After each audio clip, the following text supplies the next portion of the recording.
"Thank you for the wonderful night," Angelica said as he led her up a stairwell leading up from the ballroom's north end. "I enjoyed dancing with you more than I can express." Dylan replied, "No, thank you for dancing with me. It is I who have had the pleasure of dancing with someone wonderful. I should show you to a place where you can get some rest. There are many things that we need to do tomorrow. Right now, we are on our way to my mother's bedroom," he told her. "The best view in the whole village of the stars and Susanna is visible from there at night. She passed away some time ago, but she would have liked for you to use her bed." Several staircases and corridors later, Dylan opened a door that took them into an elegant sitting room, with luminor embedded in several locations, filling it with light. Down a flight of steps, however, the only light reaching the adjoining bedroom was that which reflected from the sister planet Susanna, and the starlight surrounding it. There, Angelica marveled at the eloquently decorated walls and ceiling, glistening in the night air. "I wish I could have met her," she said quietly, filled with gratitude and admiration. "Tomorrow I will show you the path that we will travel," Dylan told Angelica, "and then we will go to the canopy to see the view from there. The following morning we will set off into the woods," she replied. "Sir Dylan Furtallen, thank you so much for tonight, and thank you for letting me stay in this wonderful bedroom." Dylan bowed to her with a smile, and she smiled back. "Good night," he said to her as he left the room. Angelica gazed at Susanna, and before she fell asleep, she saw a shooting star.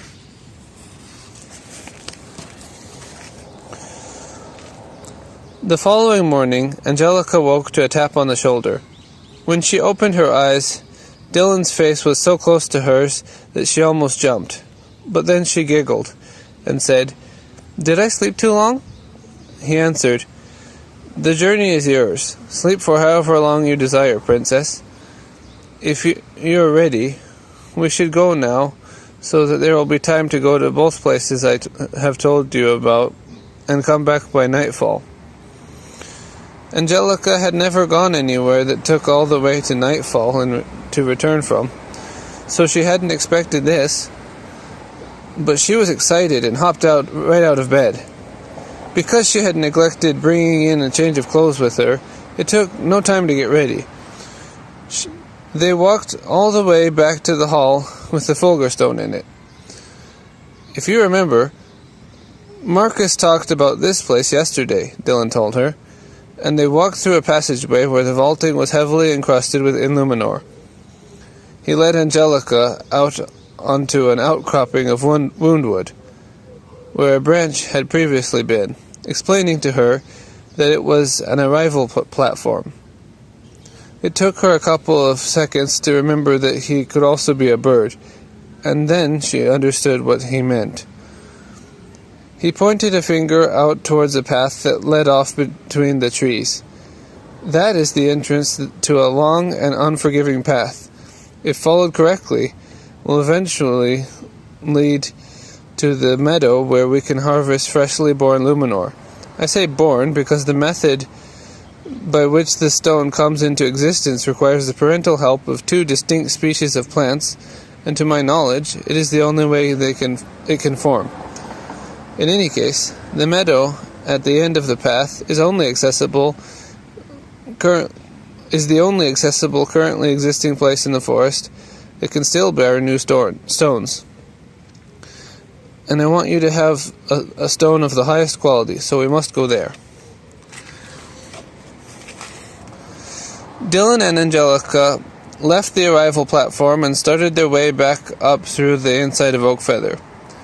There were halls for almost anything a squirrel could think of doing in a day, and storerooms for food supplies for the village.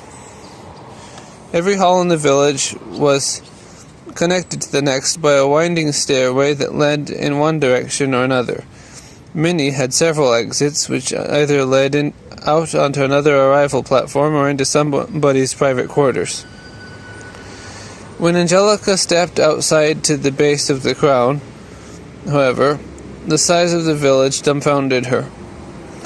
It went on and on in every direction among the branches of the enormous tree, which seemed to stretch infinitely into the sky. The rich, sweet scent of acorn also overwhelmed her, and she looked around to find that there were nets strung up to catch falling acorns from above. In the corner of her eye, she could see the two guards, John and Marcus, standing and looking at the acorns as well. Beyond the two of them, Captain Rindell was inside a larger acorn that was connected to some ropes and was moving quickly downwards. Angelica looked worried, so Dylan told her, "That is one of the elevators I told you about yesterday. It takes you up and down." Angelica had never heard of an elevator, so the idea was foreign to her, but she was relieved. They began climbing up a very long series of ladders. Angelica was weary from climbing up and down many flights of stairs to reach the crown, and she became more wearied as she started going arm over arm. Now she was starting to feel a little acrophobic. It was a very long way down to the next resting spot. By the time she was at the top of the last ladder, she was beginning to lose strength. Dylan had been climbing in front of Angelica and had already reached the top when he turned around to look at her.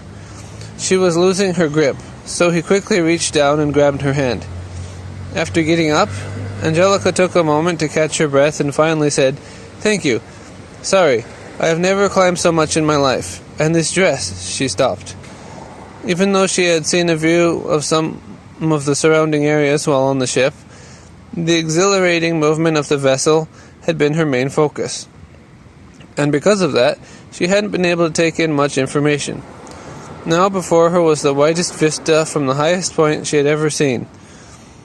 From the platform at the top, she had a clear view of Quercus Minora, and on the other side, of Quercus Minora on the other side of the forest. "When you were on the ship, I'm guessing Vega showed you a map of the surroundings?" She nodded, and Dylan said, "Well, from here, you should be able to see Pistache, Anura, the 3 Great Springs, and some other places that weren't on the map." Angelica answered, "Actually, the view from here spreads out so much farther than what I was able to see on the map that I'm feeling kind of confused." "He only rolled it out part way, did he, eh?" Dylan replied, laughing momentarily. "Vega loves to do that to people. It would do him good to lay the entire map flat on the table, but he probably didn't want to present you with too many options for where to travel at the start. It may have turned out for the better, however, because you ended up coming here, and I was able to meet you." Angelica laughed too. "I'm glad that I did. Thank you for taking me up here, Dylan. Your village is beautiful, and so is this view." Dylan smiled, pleased at her reaction. While Angelica and Dylan had been climbing the tree, Captain Vega had asked Chef Pineson to prepare a special meal for the two of them, because they would need their strength when heading out the next day. By the time Angelica and Dylan had returned to the canopy, from the canopy to the ground of the tree, crown of the tree, everyone was waiting for them, and the food was ready. Chef Pineson had outdone himself, with enough food laid out for everyone present to eat themselves full, 3 times over. Dylan told Angelica to make sure to eat plenty, because the next day would require more energy than they had used today.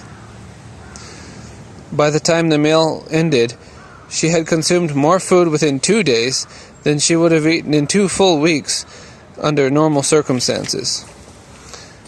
After thanking Captain Vega for his consideration and Chef Pineson for making the food, Angelica walked with Dylan down into the trunk of Oak Feather again, and he walked her through to the sitting room above his mother's bedroom.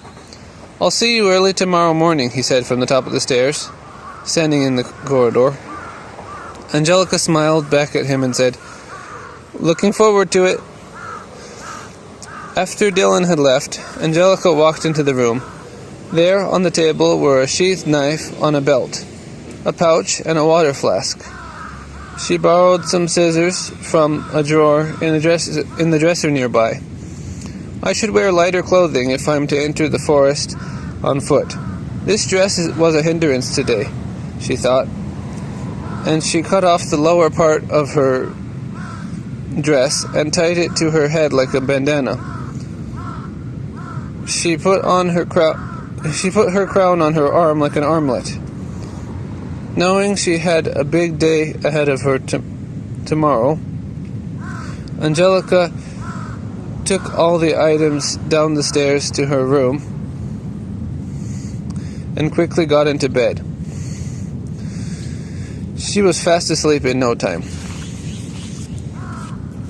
Chapter 2. Into the Thicket. The next morning, Angelica woke early enough that she was able to surprise Dylan when he came in to get her. He got a hefty laugh out of that, and then took notice of her change in attire. "You look wonderful today," he commented. "I suppose that the dress caused difficulty when you were climbing yesterday?" She nodded and said, "Yes, it would have been good to know what to wear before I came on the journey. It's fortunate there were scissors there." They both got a pleasant chuckle and began their way down through the trunk. They walked around the bend from the entrance of the trunk to the place below the landing spot they had visited the day before. "Every time I travel the path to the meadow, it's quite different from before. The forest is full of adverse wildlife and constantly shifts the habitat entirely. There is no knowing what creature or plant may stand in our way. There is sure to be plenty of obstacles for us to overcome. We must take precautions." Awestruck, Angelica watched Dylan change shape. First, his muzzle hardened as it rounded out into a tipped beak. Then, she saw feathers sprout from his fur all around his face, back, and legs. At the same time, enormous wings protruded from the top of his shoulder blades, encompassing his arms, which now receded behind them as his size increased. His eyes rounded out, changing color and developing a piercing gaze. "Dylan Furtalon, you truly are amazing. Never have I seen such an awesome transformation." "Thank you, but changing like this is commonplace with my people," Dylan replied sheepishly. And the two of them started down the pathway. I'm going to have to cut this to here for this time, and I'll read more next time. Thank you for watching and listening. You can find the book on Amazon searching Quercus Minora, or in the link on my YouTube video, or in my bio on Facebook, or any of my other social media. It might be missing some places, but I'll try to keep it up there. And I'm looking forward to sharing more content and making more books for everyone to buy and read.